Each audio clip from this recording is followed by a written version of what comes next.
पता होगा कि डीएलएड एंट्रेंस एग्जाम जो है 6 तारीख से लेकर के 15 तारीख तक होने वाली है। तो मैं आप लोगों के लिए लेकर आया हूं विज्ञान, सोशल साइंस और हिंदी का जो है यानी क्वेश्चन पेपर। देखिए, मैं अपना अनुभव से जो है जितने भी सारे क्वेश्चन लेकर आ रहा हूं वो सारे क्वेश्चन को पढ़ लीजिएगा और ये महामैराथन के तौर पर देखिएगा, क्योंकि मैं पिछले साल भी इसी तरीके से दिया था। देखिए, पिछले साल तो मैं अपनी बात बताऊं तो बिल्कुल भी अनुभव नहीं था, क्योंकि पहली बार जो है आप लोग का डीएलएड का एंट्रेंस एग्जाम होने वाली थी। मगर मैं आप लोग को दिया और सारे क्वेश्चन में से कम जो है मैं जितने भी सारे क्वेश्चन दिया था बस सिलेबस के आधारित दिया था, तो उसमें से 95% जो क्वेश्चन फंसा था। तो मैं आप लोगों को बता रहा हूं कि जितने भी सारे मैं वीडियो लेकर आया हूं बस आप लोग पूरी तरीके से देख लीजिएगा। और मैं पीडीएफ की बात करेंगे तो पीडीएफ आप लोग को मैं फ्री में देता हूं, वो फ्री में भी ले लीजिएगा, ठीक है। बस आप लोग को ये जितने भी सारे क्लास लेकर आया हूं ये पढ़ करके उसके बाद एग्जाम देने के लिए चले जाइएगा। यहां से आपको क्वेश्चन जो सीधे सीधे देखने को मिलेगा, ये 100% जो हमारी गारंटी रहेगी। क्योंकि मैं पिछले साल बिल्कुल भी अनुभव नहीं था, लेकिन सारे क्वेश्चन लगभग जो 80 से 95% क्वेश्चन उसी में से ही आया था, जो मैं पीडीएफ और क्वेश्चन पेपर दिया था, ठीक है।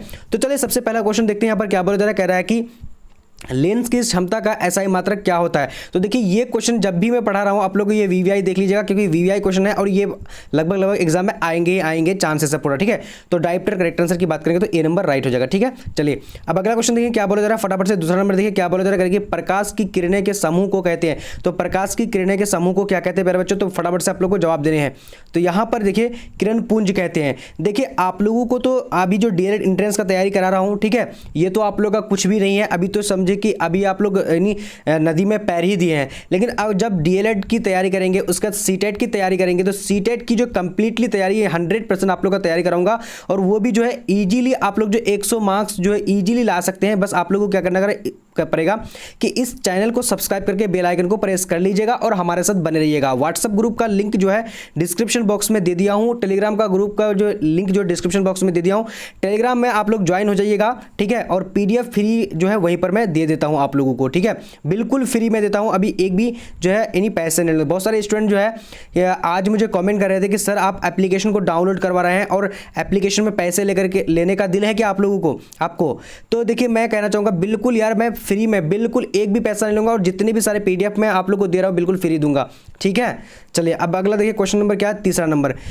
किसी माध्यम में छोटे छोटे कणों के निलंबन को कहा जाता है। तो किसी माध्यम के छोटे छोटे कणों के निलंबन को क्या कहा जाता है मेरे बच्चों, तो इसका करेक्ट आंसर की बात करेंगे तो क्या होगा, यानी क्या बोला जाता है, यानी कोलाइड बोला जाता है, ठीक है। करेक्ट आंसर क्या होगा, ए नंबर राइट हो जाएगा, ठीक है। अब देखेंगे अगला क्वेश्चन देखते हैं क्या बोला जाएगा कि मानव शरीर की जो है प्रतिरोध कितना होता है। अगर आप लोग एग्जैक्टली पूछा जाए तो कितना होता है, यानी 103 ओम होता है, लेकिन यहाँ पर जो है 50 से लेकर 100 ओम तक होता है, ठीक है। चलिए अगला देखते हैं क्वेश्चन नंबर क्या बोला जा रहा है, कह रहा है कि किसी बल्ब में 220 वोल्ट पर जो 2 एम्पियर धारा प्रवाहित होता है तो क्या है, फिलामेंट का जो प्रतिरोध कितना होगा। तो इसका प्रतिरोध जो हो जाएगा प्यारे बच्चों, करेक्ट आंसर की बात करें तो बी नंबर यानी 110 करेक्ट आंसर, यानी 110 ओम राइट आंसर हो जाएगा, ठीक है। चलिए अब अगला क्वेश्चन देखेंगे। बिल्कुल आप लोगों को क्या करना है कि चैनल को सब्सक्राइब कर लीजिएगा, ठीक है। चैनल को सब्सक्राइब कर ले इसलिए बोल रहे हैं आप लोगों को, ताकि आप लोग जो सीटेट उसके बाद आप लोग का बीटेट या फिर आप लोग का डीएलएड कंप्लीट तरीके से मैं फ्री में आप लोग को कराने वाला हूं। और ये गारंटी रहेगा कि जो भी स्टूडेंट मेरे से पढ़ेगा, ये गारंटी मैं ले रहा हूं आप लोग का कि 100 मार्क्स जो है यानी एक 150 में आप लोग का 100 मार्क्स लाने में हम बहुत हेल्प करेंगे आप लोगों का, ठीक है। चलिए तो अगला क्वेश्चन देखिए क्या बोला जा रहा है कि ओम के नियम निहित है। तो किस में निहित है, तो 7 नंबर की बात करेंगे। यहाँ पर क्या होगा, तो बी नंबर यानी कि वी बराबर क्या होगा, आई आर में। करेक्ट आंसर क्या होगा, वी बराबर आई आर में जो क्या है निहित होता है, ठीक है। चलो अगला क्वेश्चन देखिए क्या बोला जा रहा है कि विद्युत धारा की प्रबलता का एसआई मात्रक होता है। तो क्या होता है, करेक्ट आंसर की बात करें तो 8 नंबर का ए नंबर होगा, एम्पियर राइट आंसर हो जाएगा, ठीक है। चलो अब अगला क्वेश्चन देखते हैं। बिल्कुल आप लोग को कंप्लीट तरीके से सारे वीडियो को देखना है और जितने भी सारे वीडियो लेकर आए हो सारे को देखना है। और ये वाला वीडियो तो बिल्कुल भी आप लोग को नहीं छोड़ना है, जितना भी मैं वीडियो लेकर आ रहा हूं तो सारे को देखना है। और आप लोगों को मैं बता दूं कि ये वाला वीडियो और ये पूरी देख करके अभी जो है आप लोग का मैथ और रीजनिंग का क्लास होने वाली है, ठीक है। चलो अगला देखिए क्या बोला जा रहा है, विद्युत धारा द्वारा उत्पन्न करने की युक्ति को कहते हैं। तो क्या कहते हैं, तो राइट आंसर की बात करेंगे यहाँ पर 10 नंबर का क्या, 9 नंबर का राइट आंसर ए नंबर जनित्र करेक्ट आंसर क्या होगा, तो ए नंबर राइट हो जाएगा, ठीक है। चलिए अब अगला क्वेश्चन देखते हैं क्या बोला जा रहा है, कह रहा है कि निर्गत किरण एवं अभिलंब के बीच के कोण को कहते हैं। तो निर्गत किरण और अभिलंब के बीच के कोण को क्या कहते हैं, तो करेक्ट आंसर की बात करेंगे तो 10 नंबर का क्या होगा, तो श्रीमान निर्गत कोण कहा जाता है, ठीक है, निर्गत कोण कहते हैं उसको। अब अगला क्वेश्चन देखिए क्या बोला जा रहा है, करेगी गार्डन सिटी की अवधारणा किसने विकसित की थी। तो करेक्ट आंसर की बात करेंगे तो यहाँ पर क्या होगा, ए नंबर क्या होगा, ए नंबर में क्या है नहीं एबेनेजर हावर्ड, क्या होगा एनी एबेनेजर हावर्ड, करेक्ट आंसर क्या होगा, तो ए नंबर राइट हो जाएगा। ठीक है, चलिए अब अगला क्वेश्चन देखेंगे। अब देखेंगे अगला क्वेश्चन क्या बोला जा रहा है, कह रहा है कि गुटेनबर्ग का जन्म किस देश में हुआ था। तो राइट आंसर की बात करेंगे, 12 नंबर की बात करें क्या हुआ, तो 12 का right answer B number Germany में हुआ था। ठीक है, चलिए और एक क्वेश्चन में आप पिछले वीडियो में आप लोग को गलत बताया था कि यानी मेजिनी का जो संबंध किस देश से है, तो आप लोग ने जो जवाब दिया था, सॉरी हाँ, तो वो मेजिनी से संबंधित था। ठीक है, वो क्वेश्चन मैं अभी भूला नहीं हूँ, मतलब वो क्वेश्चन जो आप लोग पूछ रहे थे तो मेजिनी आंसर था, मैं जो है यानी गैरीवाल्डी पर टिक किया था। ठीक है, तो वो वाला आप लोग देख लीजिएगा। ठीक है, कि बहुत सारे स्टूडेंट अभी आए होंगे और पता होगा कि मतलब जो सर यानी मिस्टेक से बताए थे गलत। ठीक है, मिस्टेक से हो जाता है, कोई आंसर गलत हो जाता है तो आप लोग को मैं कमेंट पिन में पिन कर दूंगा। ठीक है, भारतीय राष्ट्रीय कांग्रेस के पहले अध्यक्ष कौन थे, तो राइट आंसर की बात करेंगे तो यहाँ पर क्या हो जाएगा, यानी W C Banerjee correct answer हो जाएगा। ठीक है, अब अगला क्वेश्चन देखिए क्या बोले, दास कैपिटल की रचना किसने की। तो दास कैपिटल की जो रचना की है वो यानी 44 नंबर की बात करेंगे तो यहाँ पर क्या होगा, सॉरी 14 नंबर करेक्ट आंसर क्या होगा, तो डी नंबर यानी कार्ल मार्क्स ने दास कैपिटल की लेखक यानी है। ठीक है, अगला देखिए क्या बोले, रक्त एवं लौह की नीति का अवलंबन किसने किया था। तो करेक्ट आंसर की बात करें 15 नंबर का यानी बिस्मार्क ने किया था। Correct answer C number right हो जाएगा। ठीक है, चलिए अब अगला क्वेश्चन देखते हैं क्या बोले, गैरीवाल्डी जो पेशे से क्या था। तो देखिए आप लोग को ये पता होगा कि यार ये तो मैं 10 क्लास में पढ़ चुका हूँ। तो देखिए आप लोगों को मैं बता दूं, जो भी मैं क्वेश्चन लेकर आया हूँ अपने अनुभव के साथ साथ जो आप लोग को बता रहा हूँ कि मैं पिछले साल बिल्कुल भी थोड़ा सा भी अनुभव नहीं था, लेकिन मैं दिया था सारे स्टूडेंट को, तो कम से कम जो मैं बता रहा हूँ 80 से लेकर 95% जो क्वेश्चन सीधे सीधे आया था। और आप लोग अगर जो भी एग्जाम देने के लिए जाएंगे तो 7 से लेकर 10th तक का बस बुक पढ़ लीजिएगा, साइंस और सोशल साइंस को सारा वहीं से आएगा आप लोगों को। ठीक है, चलिए तो गैरीवाल्डी पेशे से क्या था, तो करेक्ट आंसर की बात करें 16 नंबर का क्या होगा, तो डी नंबर नाविक था। ठीक है, चलिए अब अगला क्वेश्चन देखते हैं क्या बोला जा रहा है, रूस में कृषक दास प्रथा का अंत कब हुआ था। तो यहाँ पर रूस में जो कृषक दास प्रथा का जो अंत हुआ था कब हुआ था, करेक्ट आंसर की बात करेंगे 17 नंबर ए नंबर होगा, 1861 करेक्ट होगा। अब देखेंगे अगला question, the history of the loss of Vietnam किसने लिखा। तो 18 का करेक्ट आंसर की बात करेंगे तो यहाँ पर क्या होगा, तो यानी जल्दी से बोलिएगा बी नंबर क्या होगा, यानी फान बोई चाओ करेक्ट आंसर क्या होगा, तो राइट आंसर यानी बी नंबर हो जाएगा। चलिए अब यहाँ पर देखिए क्या बोला जा रहा है, 19 नंबर देखिए, पूर्ण स्वराज की मांग का प्रस्ताव कांग्रेस के किस वार्षिक अधिवेशन में पारित हुआ था। तो 19 का करेक्ट आंसर की बात करेंगे ए नंबर होगा Lahore, correct answer Lahore right answer हो जाएगा। ठीक है, चलिए अब अगला क्वेश्चन देखते हैं क्या बोला जा रहा है, करेगी AITUC का प्रथम अध्यक्ष किसे बनाया गया था। तो करेक्ट आंसर की बात करेंगे ये एक संगठन था। ठीक है, तो राइट आंसर की बात करेंगे तो यहाँ पर 20 नंबर क्या होगा, तो B number Lala Lajpat Rai correct answer क्या होगा, बी नंबर राइट हो जाएगा। ठीक है, अब अगला क्वेश्चन देखिए क्या बोला जा रहा है, कह रहा है कि द का उच्चारण स्थान, ये हिंदी में आ चुका है। देखिए मैं आप लोग को बता रहा हूँ कि सोशल साइंस और साइंस उसके बाद हिंदी को पढ़ाने वाला हूँ, तीनों सब्जेक्ट को। ठीक है, तो द का उच्चारण स्थान कहाँ से होता है, तो करेक्ट आंसर की बात करेंगे तो 21 नंबर का क्या होगा, बी नंबर दंत से होता है। ठीक है, ये ईजी क्वेश्चन है। अब अगला क्वेश्चन देखिए क्या बोला जा रहा है, कह रहा है कि निम्नलिखित में अघोष वर्णन कौन सा है। तो अघोष वर्णन जो है कौन सा है, तो फटाफट से बोलेगा। तो यहाँ पर राइट आंसर की बात करें तो 22 नंबर का क्या होगा, तो ए नंबर यानी चौ जो है ये क्या अघोष वर्णन है। ठीक है, चलिए अब अगला क्वेश्चन देंगे। आप लोग जो है इसके वर्ण के बारे में अगर नहीं पढ़े तो आप लोग को मैं बता दिया हूँ इसी चैनल पर। और अलंकार आप लोग पढ़ लीजिएगा, अलंकार जरूर पढ़िएगा। ठीक है, क्योंकि अलंकार से कम आपको 4 से 5 क्वेश्चन को पूछे जाने वाले हैं, और मैं अलंकार के बारे में पूरी तरीके से बता चुका हूं आप लोग को, इसी चैनल पे पढ़ा हुआ है। लिख लीजिएगा अलंकार बाई यानी एसएस एकेडमी या फिर टारगेट बैच, ऐसे करके लिखेंगे आप लोग के पास आ जाएगा। ठीक है जी, अलंकार कम से कम 5 क्वेश्चन से ज़्यादा आएगा। पिछले बार अलंकार ही हिंदी में बस अलंकार ही भर दिया था। ठीक है, बट आज मैं अलंकार का क्वेश्चन नहीं लेकर आया हूँ, कल जो है अलंकार का वीडियो लेकर आ जाऊँगा। ठीक है, आधा घंटा 1 घंटा पहले मैं दे दूंगा अलंकार के बारे में। स का उच्चारण स्थान कहाँ से होता है, तो करेक्ट आंसर की बात करें 23 नंबर का क्या होगा, बी नंबर नहीं क्या होगा, बी नंबर तालु करेक्ट आंसर हो जाएगा स। ठीक है, चलिए तालबश है ये, तालबश तालु से होता है। ठीक है, चलिए अब अगला क्वेश्चन देखिए क्या बोला जा रहा है, कह रहा है कि ई का उच्चारण स्थान। तो ई का उच्चारण स्थान क्या है, तो करेक्ट आंसर की बात करेंगे तो फटाफट से आप लोगों को जवाब देने हैं। 24 का बी नंबर तालु करेक्ट आंसर हो जाएगा। अब देखेंगे अगला क्वेश्चन क्या बोले, ल का उच्चारण स्थान। तो ल का उच्चारण स्थान कहाँ से होता है, तो यहाँ पर आप लोग बोल के भी पता चल जाएगा। ल का जो स्थान होता है तो ल जो होता है वो कहाँ से होता है, फटाफट से बोलेगा, तो तालु से होता है। करेक्ट आंसर की बात करेंगे 25 नंबर का, तो राइट आंसर क्या होगा, ल का जो होता है तालु से होता है। ठीक है, चलिए अब अगला देखते हैं। अब देखिए अगला क्वेश्चन देखिए क्या बोला जा रहा है यहाँ पर, कह रहा है कि विद्युत बल्ब के फिलामेंट में किस तत्व का जो उपयोग किया जाता है। तो करेक्ट आंसर की बात करें 26 नंबर का क्या होगा, तो टंगस्टन का प्रयोग किया जाता है। ठीक है, टंगस्टन का प्रयोग किया जाता है। अब देखिए इसका गलनांक बहुत ज़्यादा होता है। ठीक है, चलिए अगला क्वेश्चन देखिए क्या बोला जा रहा है, कह रहा है कि अभिनेत्री लेंस फोकस दूरी में परिवर्तन किया जाता है। तो अभिनेत्री यानी क्या, अभिनेत्र नेत्र में लेंस की फोकस दूरी का जो परिवर्तित किया जाता है, तो क्या कौन सा, फटाफट से बोलेगा। तो देखिए ये वाला क्वेश्चन क्या हो जाएगा, फटाफट से आपको जवाब देने हैं।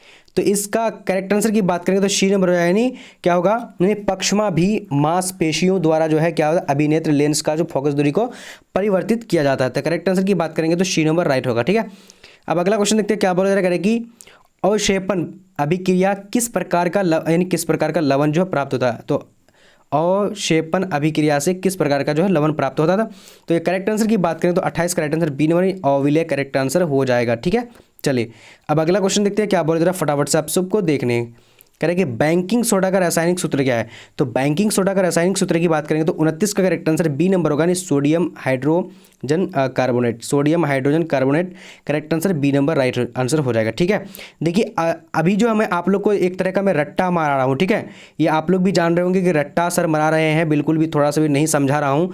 तो देखिए आप लोग जो है एग्जाम काफ़ी करीब है इसलिए ऐसा कर रहा हूँ। ठीक है, वरना मैं आप लोग को बिल्कुल पूरी तरीके से बिल्कुल एकदम एक एक क्वेश्चन को समझाता, और जब आप लोग डीएलएड की तैयारी करेंगे या फिर सीटेट की तैयारी करेंगे तो इतना मज़ेदार तरीके से आप लोगों को मैं समझाने वाला हूँ, पढ़ाने वाला हूँ इतना मज़ेदार तरीके से कि आप सबको मज़ा आ जाएगा। ठीक है, बस एक बार आप लोग चैनल को सब्सक्राइब करके बेल आइकन को प्रेस करके रखिएगा। मैं आपको वायदा करता हूँ कि 100% जो है यानी 150 नंबर में आप लोग को जो है मेरा जो गारंटी है कि आपको मैं एकदम पढ़ाऊँगा और 100 नंबर जो ईजी लेकर आ जाएंगे सीटेट में। ठीक है, ये मैं अपना अनुभव के साथ पढ़ाने वाला हूँ, और साथ में जो मैं एक मंथ में कितना अच्छी तैयारी कर सकते हैं आप लोग वो भी मैं बता दूंगा। ठीक है, आप लोगों को ये सही बात बोल रहा हूँ, ये बिल्कुल फेक नहीं है, कोई भी ऐसा वैसा बात नहीं है, ये बिल्कुल सही बोल रहा हूँ। ठीक है, चलिए अब आप बहुत सारे स्टूडेंट बोल रहे हैं कि सर ये डीएलएड एंट्रेंस पास होगा, तब ये पास तो ज़रूर हो जाएगा, आप लोगों को घबराने को बिल्कुल भी ज़रूरत नहीं है। जो पढ़ा रहा हूँ वो पढ़ के चले जाइए। ठीक है, आप लोग का आ जाएगा। अयस्क से धातु का निष्कर्षण तथा उसका परिष्करण कर उपयोगी बनने के प्रक्रम को क्या कहते हैं। तो राइट आंसर देखिए, जो ये अयस्क से धातु का निष्कर्षण होता है। ठीक है, फिर जाकर के उसका जो है मतलब पूरा एकदम पहले अयस्क बनता है, फिर जाकर धातु या फिर अधातु का जो है यानी निकालता है, तो उसको हम लोग जो कैसे क्या कहते हैं ये प्रक्रिया को। करेक्ट आंसर की बात करें 30 नंबर का बी नंबर, नहीं क्या धातु कर्म करेक्ट आंसर हो जाएगा। ठीक है, अब अगला क्वेश्चन देखें क्या बोला जाए, करेगी साग सब्जियों के विघटित होकर कंपोस्ट बनना किस प्रकार का जो ये अभिक्रिया का उदाहरण है। तो राइट आंसर की बात करेंगे तो यहाँ पर 31 का करेक्ट आंसर क्या होगा, तो बी नंबर में क्या हो जाएगा, ऊष्माक्षेपी करेक्ट आंसर हो जाएगा। ठीक है, बहुत सारे स्टूडेंट को लगेगा कि सर हम लोग क्लास 10th को पढ़ रहे हैं या फिर क्लास किसको पढ़ रहे हैं, अभी 9, 8, 10 सबको मिला जुला करके क्वेश्चन लेकर आया हूँ। ठीक है, अगला देखिए क्या बोल रहे हैं, निम्न में से कौन सा उत्पाद लेड नाइट्रेट को गर्म करने पर प्राप्त होता है। तो 32 का बात करेंगे यहाँ पर क्या होगा, 32 नंबर का जल्दी से बोलेगा। जी हाँ बिल्कुल, तो 32 का राइट आंसर डी नंबर होगा, क्या होगा NO2 और O2। देखिए यहाँ पर क्या होगा NO, ये होगा क्या 2 और क्या होगा यानी O2 होगा। ठीक है, इस तरीके से होगा, लेकिन टाइपिंग में थोड़ा सा ये हो गया है, कोई बात नहीं, खैर मैं बता दिया आप लोगों को। अगला देखते हैं क्या बोला, निम्न में से कौन सही है। तो यहाँ पर कौन सा ऐसा जो ऑप्शन है सही है, फटाफट से आप लोग बोलेगा। तो 33 नंबर की बात करेंगे तो यहाँ पर क्या होगा, तो right answer B number Na2CO3 10H2O। ठीक है, करेक्ट आंसर की बात करेंगे यहाँ पर ये वाला चीज़ सही हो जाएगा। देखिए यहाँ पर तो मेरे ख्याल से ये वाला जो है, हाँ जी ये वाला सही होगा, बी नंबर सही होगा। ठीक है, चलिए तो देखिए ऑप्शन ही क्वेश्चन ही थोड़ा सा गलत लग रहा है, खैर क्वेश्चन ही मुझे लग रहा है कि गलत है, खैर इसको हम लोग छोड़ देते हैं अभी। ठीक है, चलिए अगला देखिए क्या बोला जा रहा है, निम्न में से कौन विजातीय यौगिक है। तो यहाँ पर 34 नंबर की बात करेंगे तो डी नंबर का प्लास्टर ऑफ पेरिस जो है ये क्या है, विजातीय यौगिक है। ठीक है, अगला क्वेश्चन देखिए क्या बोला जा रहा है, निम्न में से पीएच का कौन सा मान क्षारक विलयन का मान देता है। तो 35 नंबर की बात करेंगे तो यहाँ पर क्या हो जाएगा प्यारे बच्चों, जल्दी से आप सबको एकदम फटाफट से बताने, डी नंबर का 13 यानी पीएच जो होता है निम्न में से पीएच का कौन सा मान जो क्षारक विलयन मान, जब अगर कोई भी क्षारक का मान कितना रहेगा, पीएच मान कितना 13 रहेगा, तो वो हम बोल सकते हैं कि वो क्या है यानी वो क्षारक है। ठीक है जी, अब अगला क्वेश्चन देखते हैं क्या बोल रहा है, फटाफट से आप लोगों को देखना है और जवाब भी देना है। कह रहा है कि यानी भारत में सर्वोच्च न्यायालय के मुख्य न्यायाधीश की नियुक्ति कौन करता है? तो 36 का बात करेंगे, यहाँ पर क्या होगा फटाफट से बोलना है आप लोगों को। तो बी नंबर होगा राष्ट्रपति, करेक्ट आंसर हो जाएगा। ठीक है, चलिए अब अगला क्वेश्चन देखते हैं क्या बोला जा रहा है। करेंगे एशिया का पहला निर्यात संवर्धन क्षेत्र कहाँ है? तो करेक्ट आंसर की बात करेंगे तो फटाफट से आप लोग को जवाब देने हैं। तो 37 का करेक्ट आंसर क्या होगा? तेजी से बोलेगा, ए नंबर का भारत करेक्ट आंसर हो जाएगा। ठीक है, एशिया का सबसे जो निर्यातक संवर्धन क्षेत्र में स्थापित किया गया तो कौन है? तो 37 का राइट आंसर क्या होगा? निर्यात जो करता है। ठीक है, तो correct answer A number right होगा। अब देखिए अगला क्वेश्चन, सूचना का अधिकार आंदोलन की शुरुआत कहाँ से हुई? तो 38 की बात करेंगे तो यहाँ पर क्या हो जाएगा प्यारे बच्चों? तो 38 का right answer A number Rajasthan, correct answer A number हो जाएगा। ठीक है, चलिए अब अगला क्वेश्चन देखिए क्या बोले, फटाफट से आप लोग को जवाब देते चलना है। ठीक है, सूचना का अधिकार जी। अगला देखिए क्या बोला जा रहा है, 39 नंबर।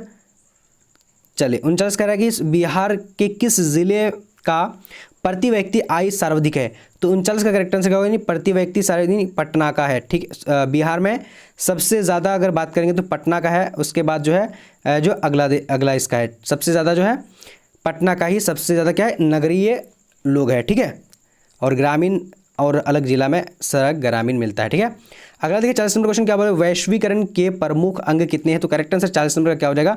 तो 40 का राइट आंसर डी नंबर यानी 4 है। ठीक है, चलिए अब अगला क्वेश्चन देखते हैं क्या बोला जा रहा है।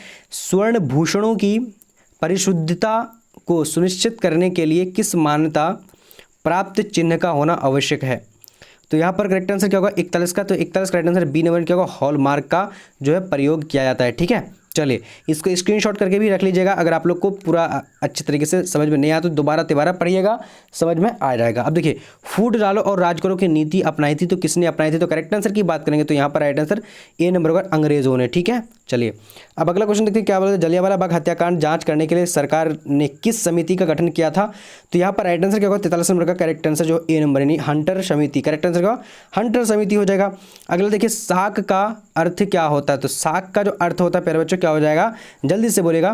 तो यहाँ पर राइट आंसर की बात करें 44 नंबर का सी नंबर होगा, ए और बी दोनों हो जाएगा। नहीं, विश्वास करना। उसके बाद दूसरा क्या है कि यह ऋण लौटाने की क्षमता का जो हम लोग क्या कहते हैं? शाक कहते हैं। ठीक है, शाक नहीं है, साख है, साख। ठीक है, अगला देखिए क्या बोला जा रहा है कि बांग्लादेश के नोबेल पुरस्कार से सम्मानित व्यक्ति कौन है? तो 45 का करेक्ट आंसर बी नंबर होगा, क्या होगा? यानी मोहम्मद यूनुस नाम है। ठीक है जी। अब देखिए अगला क्वेश्चन देखिए क्या बोला जा रहा है कि जिससे किसी बात का ना होना का बोध हो उसे कहते तो क्या कहते हैं? तो यहाँ पर करेक्ट आंसर की बात करेंगे तो 46 का राइट आंसर जल्दी से आप लोग को बताने हैं सी नंबर। सी नंबर में क्या होगा? यानी निषेधवाचक करेक्ट आंसर हो जाएगा। ठीक है, देखिए हिंदी में आप लोग को एक चीज़ ना पढ़ाना बहुत ज़रूरी समझता हूँ, अलंकार। ठीक है, क्योंकि मैं पिछले बार देखा था अलंकार को पढ़ाया नहीं था, और अलंकार में कम से कम जो है 5 से 7 जो है हिंदी में अलंकार पूछ दिया। तो 5-7 कम से कम ज़्यादा, मुझे लगता है कि ज़्यादा पूछा था। ठीक है जी, अलंकार के बारे में मैं कल पढ़ा दूंगा। ठीक है, पढ़ लेना आप लोग, उसके बाद एग्जाम देने के लिए जाना।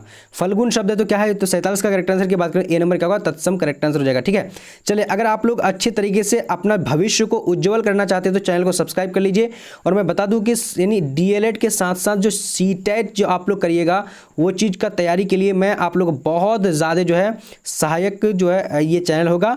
मैं पढ़ाऊँगा बहुत बेस्ट तरीके से, सब कुछ फ्री में दे करके। ठीक है, रात्रि शब्द है तो क्या है प्यारे बच्चों? तो इसका करेक्ट आंसर 48 का क्या होगा? सी नंबर तत्सम है। ठीक है, रात्रि का है तत्समय। अब देखेंगे अगला क्वेश्चन, फटाफट से बोलेगा 49 नंबर क्या बोला जा रहा है? करेंगे सावन शब्द है, तो सावन शब्द कौन सा हो जाएगा? तो देशज है, विदेशज है। तो करेक्ट आंसर की बात करेंगे तो 1 मिनट ऑप्शन और देख लेता हूं।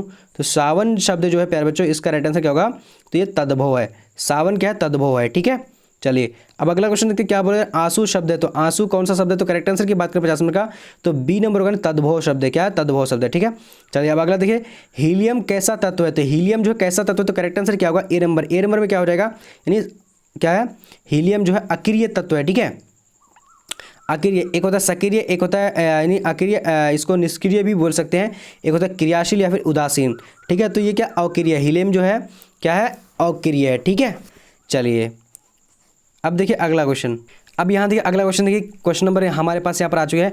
कौन सा अधातु विद्युत का सुचालक होता है? देखिए अधातु भी है लेकिन विद्युत का सुचालक है। तो यहाँ पर देखिए करेक्ट आंसर की बात करें तो 52 नंबर का फटाफट से आप सबको बोलने हैं। ठीक है, तो 52 का बिना ग्रेफाइट जो है ये क्या अधातु है लेकिन विद्युत का सुचालक है। ठीक है जी, विद्युत का सुचालक मतलब क्या होता है कि विद्युत जो है उस पर बहती है। ठीक है, अगला देखिए क्या बोला जा रहा है, कह रहा है कि आवर्त सारणी में कितने वर्ग हैं। तो आवर्त सारणी में कितने वर्ग है, तो इसका 53 नंबर का करेक्ट आंसर की बात करेंगे यानी 18 है। कितना है आवर्त सारणी में कितने, यानी आवर्त सारणी में कितने वर्ग है, तो 18 है। अब अगला क्वेश्चन देखिए क्या बोला जा रहा है, उदासीन विलयन का पीएच मान। तो उदासीन विलयन का पीएच मान क्या होता है, तो 54 का करेक्ट आंसर की बात करेंगे, जल्दी से आप सब बोलिएगा, तो सी नंबर क्या होगा, 7 के बराबर होता है। ठीक है, चलिए अब अगला क्वेश्चन देखिए क्या बोला है, भारत सरकार ने बाघ संरक्षण योजना कब जो है प्रारंभ की। तो 55 का करेक्ट आंसर की बात करें तो बी नंबर होगा, बी नंबर में क्या होगा 1970 करेक्ट आंसर हो जाएगा। ठीक है, चलिए अब अगला क्वेश्चन देखिए क्या बोला जा रहा है, करेगी कोशिका का पावर हाउस कहा जाता है। तो कोशिका का पावर हाउस जो कहा था वो किसको कहा था, तो 56 का राइट आंसर क्या होगा, ए नंबर माइटोकॉन्ड्रिया को यानी कोशिका का क्या कहता है, यानी पावर हाउस कहा जाता है। ठीक है, चलिए अब अगला क्वेश्चन देखते हैं क्या बोला है, किस प्रकार के जनक के शरीर से यानी कलिका निकलती है। ठीक है, फटाफट से बोलिए, किस प्रकार के जनक के शरीर से जो कलिका निकलती है। तो करेक्ट आंसर की बात करें तो यहाँ पर राइट आंसर का ए नंबर, यानी मुकुलन के द्वारा जो भी जो है यानी क्या करते हैं कि जनन करते हैं, तो उसके शरीर से एक यानी कलिका निकलती है। ठीक है, अगला देखिए क्या बोला जाएगा कि मनुष्य में वृक्क संबंधित है। तो वृक्क संबंधित किससे है, तो करेक्ट आंसर की बात करें तो 58 का राइट आंसर सी नंबर उत्सर्जन से है। ठीक है, चलिए अब अगला देखिए क्या बोला जाएगा कि सौपोषी पोषण के लिए आवश्यक है। तो क्या आवश्यक है, तो करेक्ट आंसर की बात करें तो डी नंबर इनमें से सभी आवश्यक है। ठीक है, अब अगला देखिए क्या बोला जाए, प्रकाश संश्लेषण की प्रक्रिया में ऑक्सीजन बाहर निकलता है। तो ऑक्सीजन किससे बाहर निकलता है, 60 नंबर का राइट आंसर क्या होगा, ए नंबर, यानी ऑक्सीजन जो है कौन से क्या बाहर निकलती है, यानी प्रकाश संश्लेषण की प्रक्रिया से। तो करेक्ट आंसर की बात करेंगे तो यहाँ पर देखिए जल बाहर निकलता है, CO2 है, ग्लूकोज है, और ये क्या है प्रकाश संश्लेषण की प्रक्रिया से अगर बात की जाए तो यहाँ पर O2 निकलता है। ठीक है, वो नहीं ऑक्सीजन गैस निकलता है। ठीक है, बट यहाँ पर जल दिया हुआ है, तो देखिए O2 निकलेगा, यहाँ पर ऑप्शन शायद गलत दिया हुआ है। ठीक है, चलिए अगला क्वेश्चन देखिए क्या बोला है, भारत का प्रथम तेल शोधक कारखाना कहाँ है। तो करेक्ट आंसर की यहाँ पर बात करेंगे तो क्या होगा 61 नंबर का, जल्दी से बोलेगा, तो 61 का राइट आंसर जो हो जाएगा हमारा सी नंबर डिगबोई में है। ठीक है, या असम में। ठीक है, अगला देखिए क्या बोला जा रहा है, विश्व पर्यावरण दिवस कब मनाया था। तो विश्व पर्यावरण दिवस जो मनाया था कब मनाया था, तो 62 का राइट आंसर ए नंबर 5 जून को मनाया जाता है। ठीक है, अभी हमारा 5 जून जो है आने वाली है। ठीक है, तो 5 जून को विश्व पर्यावरण दिवस मनाएंगे और उसी दिन आप लोग का एग्जाम होने वाली है। अगला देखिए सत्ता में भागीदारी का सर्वोत्तम प्रणाली कहाँ विकसित की गई। तो 63 का करेक्ट आंसर की बात करें तो सी नंबर का बेल्जियम राइट आंसर हो जाएगा। ठीक है, चलिए अब अगला क्वेश्चन देखते हैं क्या बोला जा रहा है, नारी विरोधी आंदोलन नेतृत्व जो है निम्नलिखित में से किसने शुरू किया था, क्या फिर किस प्रांत से शुरू हुआ था, ये पूछा गया है। तो 64 का right answer C number Andhra Pradesh से शुरू हुआ था नारी विरोधी आंदोलन। ठीक है, अगला देखिए क्या बोला जा रहा है, भारत का वित्तीय वर्ष कहा जाता है। तो भारत का वित्तीय वर्ष जो कहा जाता है, तो राइट आंसर की बात करेंगे तो 65 यानी 1 अप्रैल से 31 मार्च तक राइट आंसर हो जाएगा। ठीक है, अब अगला क्वेश्चन देखिए क्या बोला जाएगा, लोकतंत्र के चुनाव में भाग लेने और अपने प्रतिनिधियों को चुनने का अधिकार किसे है। तो करेक्ट आंसर की बात करेंगे यहाँ पर केवल 66 का राइट आंसर बी नंबर जनता को है। ठीक है, अब अगला देखिए क्या बोला जा रहा है, कह रहा है देखिए अभी आप लोग का मैथ और रीजनिंग का क्लास जो है कुछ ही घंटे में आप लोग को आने वाली है, आप लोग वो भी देख लीजिएगा। ठीक है जी, तो भारतीय लोकतंत्र के कितने अंग है, तो 66 का करेक्ट आंसर की बात करें बी नंबर 3 है। ठीक है, चलिए अब अगला क्वेश्चन देखिए क्या बोला जा रहा है, भारत में संघ एवं राज्यों के बीच अधिकारों का विभाजन कितनी सूचियों में हुआ है। तो राइट आंसर की बात करेंगे तो यहाँ पर 68 का करेक्ट आंसर सी नंबर होगा, ये संघीय सूची, राज्य सूची, समवर्ती सूची। करेक्ट आंसर क्या होगा, तो सी नंबर राइट आंसर होगा। अब देखिए अगला क्वेश्चन क्या बोला जा रहा है कि वर्तमान में नेपाल की शासन प्रणाली है, तो क्या है, तो यहाँ पर राइट आंसर की बात करें तो लोकतांत्रिक है। ठीक है, चलिए अब अगला क्वेश्चन देखिए क्या बोला जा रहा है, कह रहा है कि संघीय व्यवस्था में सरकार होती है। तो संघीय व्यवस्था में सरकार क्या होती है, तो 70 का राइट आंसर ए नंबर दोहरी सरकार होती है। किसकी होती है, दोहरी सरकार होती है। दोहरी सरकार मतलब होता है कि एक सरकार के रहते हुए भी दूसरा सरकार जो है यानी राज्य करते, 2 सरकार हुआ करती है। ठीक है जी, अगला देखिए क्या बोला जा रहा है, कौन सी लिपि यानी दाईं से बाईं की ओर लिखी जाती है। तो 71 की बात करेंगे तो यहाँ पर राइट आंसर क्या होगा, डी नंबर फारसी करेक्ट आंसर हो जाएगा। ठीक है, अब अगला क्वेश्चन देखते हैं क्या बोला जा रहा है, देवनागरी लिपि क्या है। तो देवनागरी लिपि क्या है, फटाफट से बोलेगा, तो 72 का करेक्ट आंसर की बात करें ए नंबर में क्या होगा, यानी अक्षरात्मक करेक्ट आंसर, यानी देवनागरी लिपि क्या है, यानी अक्षरात्मक लिपि। करेक्ट आंसर क्या होगा, तो ए नंबर हो जाएगा। ठीक है जी हाँ, अब देखेंगे अगला क्वेश्चन क्या बोला जा रहा है, रोमन लिपि क्या है। तो रोमन लिपि क्या है, तो यहाँ पर 73 का करेक्ट आंसर की बात करेंगे तो क्या हो जाएगा मेरे बच्चों, सी नंबर यानी वर्णात्मक लिपि है। ठीक है, वर्णन किया हुआ लिपि है, और बाकी जो वो वाला था देवनागरी वो लिखित है। ठीक है, अगला देखिए क्वेश्चन क्या बोला जा रहा है कि भारत की प्राचीनतम लिपि क्या है। तो भारत की जो प्राचीनतम लिपि है तो कौन सा, तो राइट आंसर क्या ब्राह्मी लिपि हो जाएगा, ठीक है। अब देखिए अगला क्वेश्चन देखिए क्या बोला, हिंदी का लिपि क्या है। तो हिंदी का लिपि जो है क्या है, इसका करेक्ट आंसर क्या होगा, संस्कृत लिपि है, ठीक है। चलिए अब अगला क्वेश्चन देखिए, पादप में जाइलम उत्तरदायी है, तो किसके लिए है। तो राइट आंसर की बात करेंगे तो यहाँ पर क्या होगा, ए नंबर, यानी जल का वाहन जो है पादप जो है क्या करती है, यानी जल का वाहन ले आती है, ठीक है। सॉरी, पादप में जो पौधों में जाइलम जो क्या करती है, जल का वाहन करती है पूरे बॉडी में, पूरे पादप शरीर में, ठीक है। चलिए अगला देखिए क्या बोला जा रहा है कि निम्न में से कौन उत्पादक है। निम्न में से जो कौन जो है उत्पादक है, सर्प है, मेढक है, उसके क्या कि ग्रास हॉपर है, घास है। तो 77 की बात करेंगे तो राइट आंसर क्या, डी नंबर। डी नंबर में क्या होगा, निम्नलिखित में से कौन जो है यानी उत्पादक है, तो ये घास जो है उत्पादक है, ठीक है जी हाँ। अब अगला देखिए क्या बोला जा रहा है, कह रहा है कि निम्न में से कौन एक क्या है कि उभयलिंगी जंतु है। तो ये वाला थोड़ा सा क्वेश्चन आप लोग डाउट लग रहा होगा। उत्पादक मतलब क्या होता है कि ये सर्प भी है, उसके बाद क्या है कि मेंढक भी है, और ग्रास हॉपर भी है, और घास भी है, ठीक। इसमें कन्फ्यूजन है। उत्पादक का क्या होता है कि जैसे इसमें जो है बहुत तेज़ी से जो है कोई चीज़ बढ़ जाना, ठीक है। तो इनमें से यानी ये तीनों है, मेरे ख्याल से ये भी क्वेश्चन जो है गलत नज़र आ रही है, ठीक है। क्योंकि उत्पादक तो यहाँ पर सर्प भी करेगा, मेढक भी करेगा, ठीक है। उसके बाद क्या है कि घास, ये सब है, लेकिन मेरे ख्याल से ये होना चाहिए, नहीं होगा। तो खैर ये क्वेश्चन हम लोग अभी छोड़ देते हैं, बाद में हम लोग इसको डिस्कशन कर लेंगे, ठीक है। चलिए अगला क्वेश्चन देखिए क्या बोला, निम्न में से कौन जो एक उभयलिंगी जंतु है। तो राइट आंसर की बात करेंगे तो यहाँ पर क्या होगा 78 का।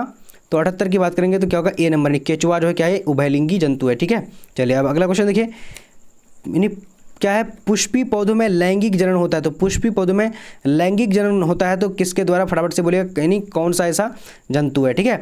तो राइट आंसर की बात करेंगे तो यहाँ पर 79 का करेक्ट आंसर क्या होगा, बी नंबर। बी नंबर में क्या हो जाएगा, फूलों द्वारा करेक्ट आंसर हो जाएगा। अब देखिए अगला क्वेश्चन देखिए क्या बोला जा रहा है, निम्न में से कौन उत्सर्जी अंग है। तो उत्सर्जी अंग कौन है, तो 80 नंबर का करेक्ट आंसर की बात करेंगे तो यहाँ पर क्या, ए नंबर, यानी वृक्क करेक्ट आंसर हो जाएगा, ठीक है। ये क्या है, उत्सर्जी अंग है।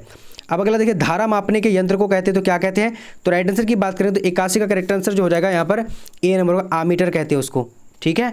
चलिए अब अगला क्वेश्चन देखिए क्या, डायनोमा किस प्रकार की धारा यानी क्या करती है कि प्राप्त करती है या फिर हमको देता है। तो राइट आंसर की बात करेंगे तो 82 का राइट आंसर क्या होगा, ए नंबर, सॉरी सी नंबर, दोनों देती है। दिष्ट धारा और प्रतिवर्ती धारा करेक्ट आंसर हो जाएगा, ठीक है। अब अगला देखिए क्या बोला जा रहा है, कह रहा है कि आवेश का मात्रक है। तो आवेश का मात्रक कितना है, तो फटाफट से बोलना है। 83 का करेक्ट आंसर की बात करेंगे तो ए नंबर, कूलोम करेक्ट आंसर हो जाएगा, ठीक है। अब अगला देखिए क्या बोल रहा है, नवीनीकरणीय ऊर्जा का स्रोत है। तो नवीनीकरणीय ऊर्जा का स्रोत क्या होता है, तो फटाफट से बोलिएगा। तो यहाँ पर 84 का करेक्ट आंसर क्या होगा, तो इसका बी नंबर है, यानी सौर ऊर्जा।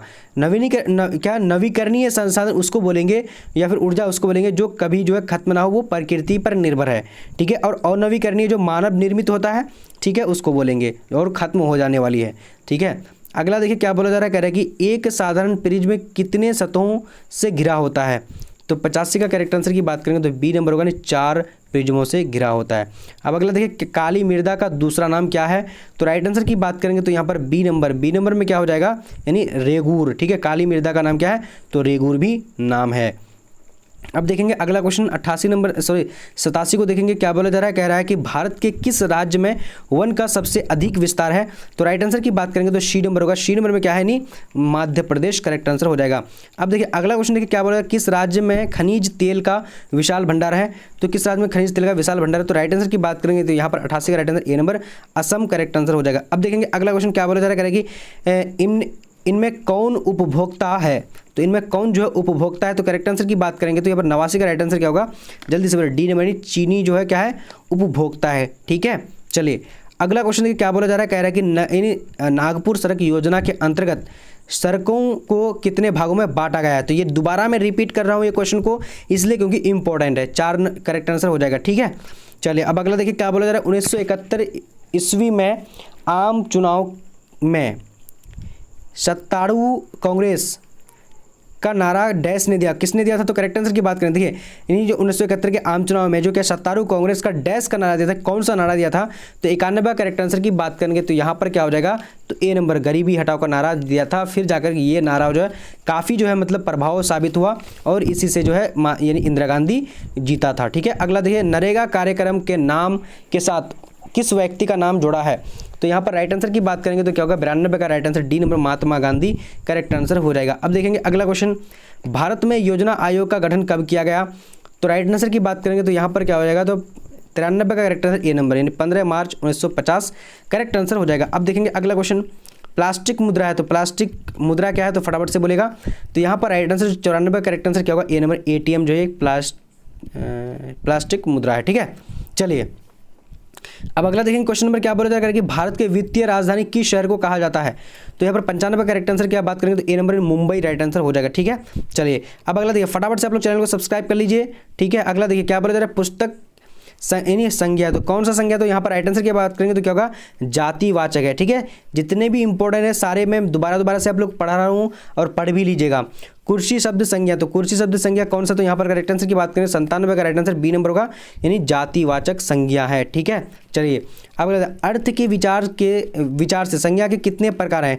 तो संज्ञा के कितने प्रकार है, देखिए ये बेसिक चीज़ है, ये सब तो आप लोग को जानना ही पड़ेगा और नहीं जानते तो आप लोग के लिए ये जानना ज़रूरी है। इस तरह का क्वेश्चन तो आ जाते हैं। ठीक है, तो 5 है। ठीक है, चलिए अब अगला 99 नंबर में क्या है, कौन सा जातिवाचक संज्ञा नहीं है? तो यहाँ पर कौन सा जातिवाचक संज्ञा नहीं है, तो आप लोग फटाफट से 99 का जवाब दीजिए फटाफट से। ठीक है, चलिए तो राइट आंसर की बात करें सी नंबर यानी जातिवाचक सुंदर नहीं है। ठीक है, चलो अब अगला देखिए क्या बोला जा रहा है, निम्नलिखित शब्दों में भाववाचक संज्ञा नहीं है। तो कौन जो भाववाचक संज्ञा नहीं है, और इसका जवाब आप लोगों को क्या करना है, कमेंट में बताना है। ठीक है, कि कितना आप लोग का आज का क्लास का सही हुआ है, और आप लोग बोलिएगा किस में आप लोग कन्फ्यूजन है, वो सब कुछ मैं बता दूंगा आप लोगों को। और देखिए अभी थोड़ी देर में अभी आप लोग का मैथ का जो है लगभग 100 क्वेश्चन आप लोग को जो पढ़ाया जाएगा, साथ में अभी रीजनिंग का क्लास भी होगी। तो ये सारे क्लास को करने के लिए चैनल को सब्सक्राइब करके बेल आइकन को प्रेस करके रखिए, ताकि नोटिफिकेशन जैसे ही मिलेगा आप लोग उसका वीडियो को देख करके आप आसानी से जो है तैयारी को कर सकते हैं अच्छे तरीके से। और मैं एक चीज़ और बता दूं आप लोगों को कि जितने भी बच्चे हैं, जितने भी आगे के लिए डीएलएड अभी आप लोग का जैसे एंट्रेंस पास करेंगे तो डीएलएड आप लोग को पढ़ना पड़ेगा, डीएलएड का एग्जाम होगा। ठीक है, कितना शिफ्ट में होगा, कैसे कैसे आप लोग का एग्जाम होगी, क्या पढ़ना पड़ता है डीएलएड में, वो सारा कुछ मैं आप लोगों को बताने वाला हूँ। साथ में सीटेट की कंप्लीट तैयारी जो है कराऊंगा। ठीक है, और सीटेट की तैयारी करा करके आप लोग को ये गारंटी मैं बता रहा हूँ कि 100 मार्क्स जो है आप लोग को जो है लेकर के ईजिली आ जाएंगे। बस आप लोग को मेरे साथ पढ़े रहना मतलब पढ़ना है। और देखिए व्हाट्सअप ग्रुप, देखिए मैं आप लोग को देखिए एसएस एकेडमी टेलीग्राम का एसएस एकेडमी टेलीग्राम जो है और व्हाट्सअप ग्रुप का लिंक डिस्क्रिप्शन बॉक्स में दे दूंगा, वहाँ पर से आप लोग जो जाकर के ज्वाइन हो सकते हैं। और पीडीएफ अगर आप लोग को फ्री में लेना चाहते हैं तो प्यारे बच्चों एक भी पैसा नहीं लूँगा। बहुत सारे स्टूडेंट बोलेंगे सर आपका एप्लीकेशन को डाउनलोड कर लेंगे, वहाँ पर क्या कीजिएगा कि पैसे लीजिएगा।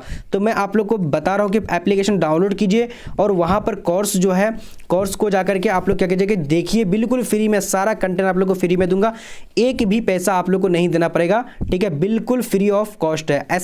एसएस एकेडमी एप्लीकेशन है, आप लोग का लोगो जो दिखेगा बिल्कुल सेम इस तरीके से लोगो दिखेगा, वही वाला ऐप को डाउनलोड कर लीजिएगा। ठीक है, इस तरह का लोगो दिखेगा, वही वाला एसएस एकेडमी नाम रहेगा, वो डाउनलोड करके आप इजीली पढ़ सकते हैं। तो चलिए आज का वीडियो इतना ही तक, तब तक के लिए जय हिंद जय भारत।